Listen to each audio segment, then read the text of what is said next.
So this is a question leading from the earlier question, and that's not about autocratic boss. So supposing we have two rival groups, and you want to facilitate a knowledge cafe. So for example, the Taliban and the US forces. We will create a knowledge cafe to generate ideas to bring peace in the country. I think when it comes to tools, there are appropriate places to use them and places not to use them. I don't think I would try to use a knowledge cafe to bring Taliban and American forces together to have a nice conversation. But actually what is interesting is that there are people and organisations who specialise in such things. I haven't done much about it lately, but a few years ago, the Harvard Law School had, it was a group of lawyers looking at difficult conversations, and these were the facilitators who went around the world, brokering the conversations, between the Palestinians and the Israelis. And I guess there are conversations going on today between the Taliban and American diplomats or whatever. Those conversations will be going on, and there'll be specialist facilitators in there actually brokering those conversations. It's not something I've got a great deal of experience on. I certainly wouldn't try to do a cafe around that. But at the end of the day, if you look at, say, situations like the Middle East, how is it ever going to get resolved other than through conversation? It's only conversation that ever stands any chance of resolving that. It's not going to be military force and military mind. Yeah. That's good.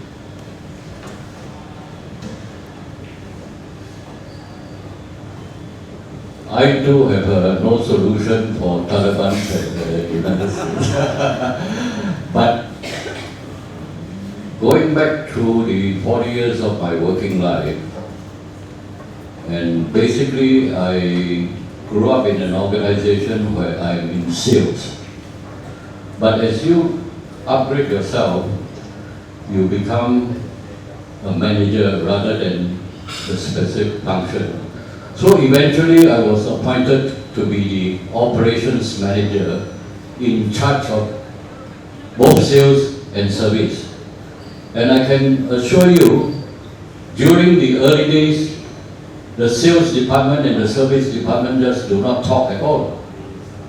And one of the fundamental reasons is that the sales people get paid 3 times compared to the service engineers. And secondly, the service engineers view them to earn 3 times their pay and yet do nothing every day, spend their time in coffee shops. Whereas the service engineer go out and serve like grease monkeys, 4 or 5 customers every day. So can you imagine that conflict situation going on? So I was from sales. How do I solve the problem? Of course, I didn't know about Knowledge Cafe last time. But through pragmatic searching, I think the basis of Knowledge Cafe is to find a platform. And the platform during that time is to organize a social activity. In this particular case, it's a bowling sessions. You bring 2 conflicting groups to a common platform, bowling. Not all will be interested, but whether you're a salesman or engineer, you may be interested in a common game, bowling. And sometimes, since I'm now in charge of both sides, I will encourage the salesman to have some friendly bet, just like golf. And if the bet is just social betting, it's harmless, and I would encourage the salesman to actually deliberately lose to the service engineers just to get and through this medium, conversation begins. And when the conversation gets deepened, all of them are employees in the company. Obviously, they will need to talk about business problems.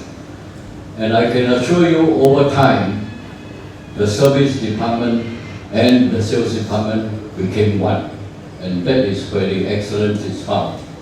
And eventually, when I recruit salesmen, the first place I go is to offer the vacancy to the service department first, before I advertise outside.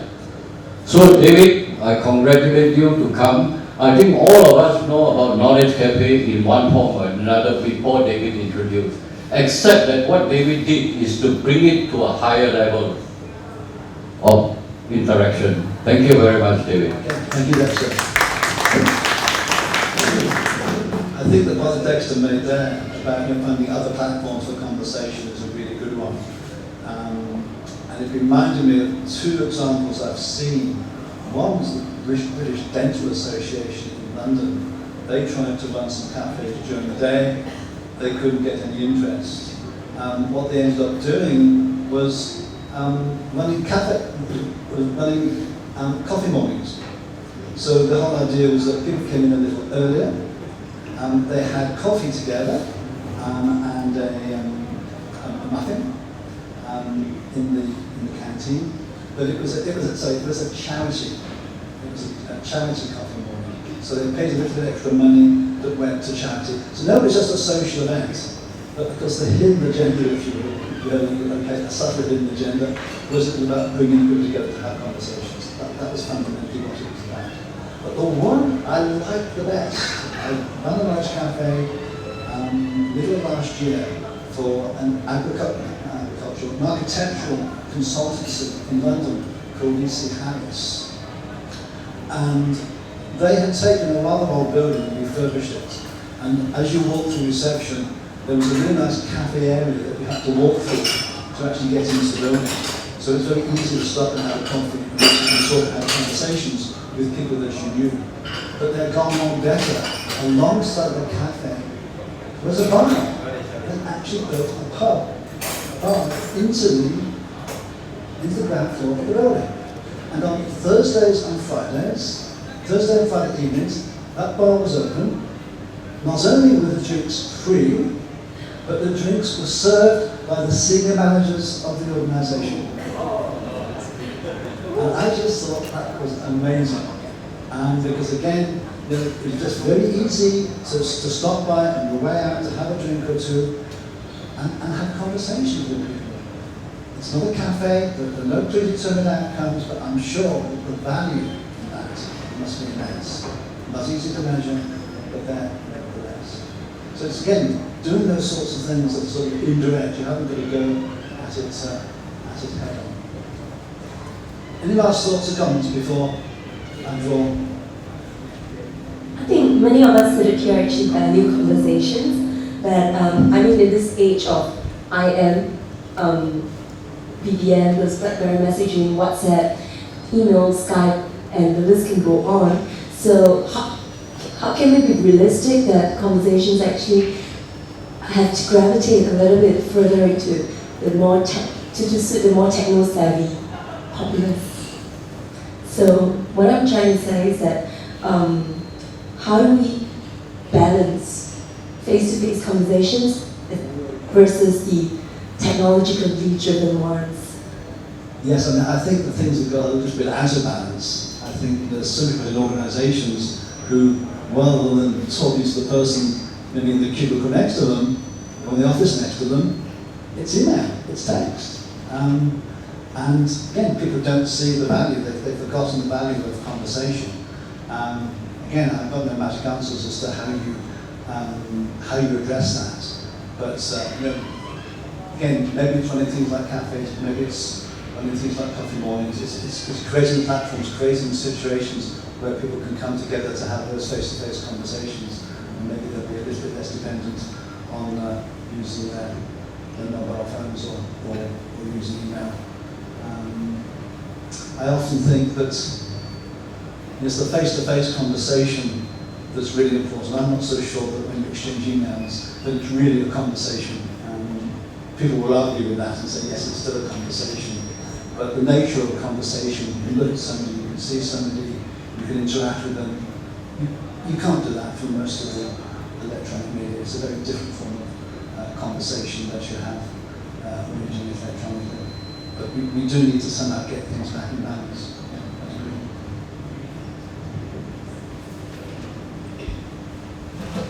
who here speaks Japanese? I'm from a Japanese company and we have lots of conversations. The thing is, maybe at times, maybe I just want to share, you need also lots of patience because when you're talking to other, in Singapore we work with different cultures and different languages. You really need to spend a lot of time on this, making sure that the other person really understands you and you also understand the other person, because you can have a whole meeting, 1 hour, 2 hours, and all of you are saying, oh, yeah. And then when you go out, can you explain it again? Oh, it's different. You draw a square, you draw a circle. So it really takes a lot of effort. And I guess, although you mentioned that there's no leader in it, but I think somehow there needs to be some kind of leadership, like the example that you cited. There needs to be someone who guided these people and what direction should we take.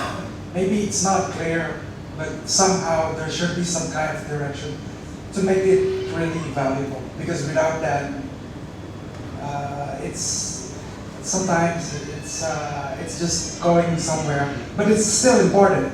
Having conversation is important. For example, one of our software developers, in the Knowledge Cafe is the smoking session. He doesn't know how to program, but in order to talk with the experienced developers in Japan, he had to learn to smoke, because that's where this conversation is happening.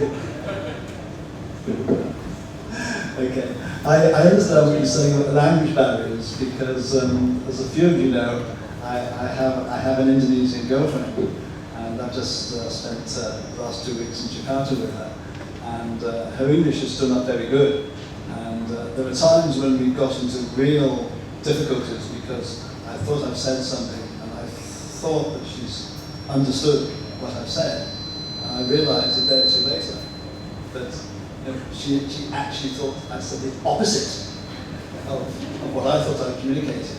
And as you say, you need a tremendous amount of patience, and when you're working across those cultures, there's different assumptions, different backgrounds, different views.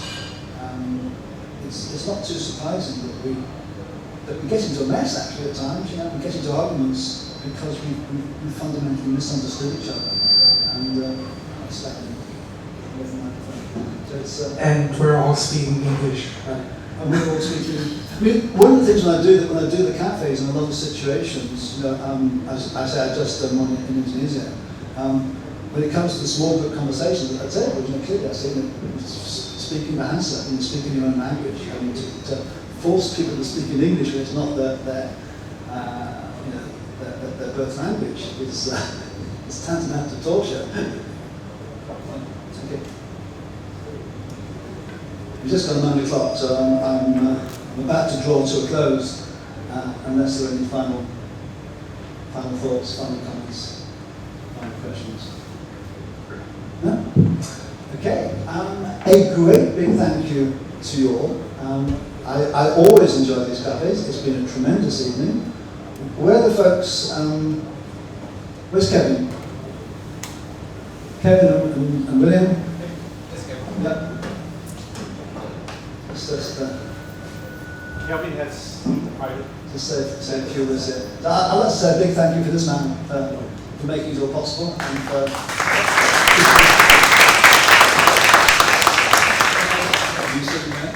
Okay, I'm William, part of ELC. You can see we were grateful that David has agreed to do this cafe for us. It's a first in Singapore. Whatever it is in the public place, but we are so happy that David could join us. Most importantly, you came on board. Because without you, there's no cafe. Thank you so much. And don't go, there's some more drinks and makan. So please keep yourself occupied after this, and you decide when the party ends from here. Thank you.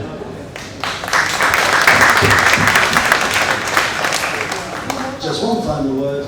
I said I've got a resource email that will point you to a lot of the resources, a lot of the material about the cafe. I will send that to you tomorrow or the day after. And if you have any questions, please get in touch. And particularly, if you do something in your organisations, if you start to experiment, share your experience with me, because I'm trying to collect stories And just, you know, what I find amazing now after doing these cafes for 10 years, I'm still learning. I'm still discovering new ways of doing things that maybe I didn't quite get right in the past. And so I really would love to get your feedback. Okay? So, once again, greatly thank you.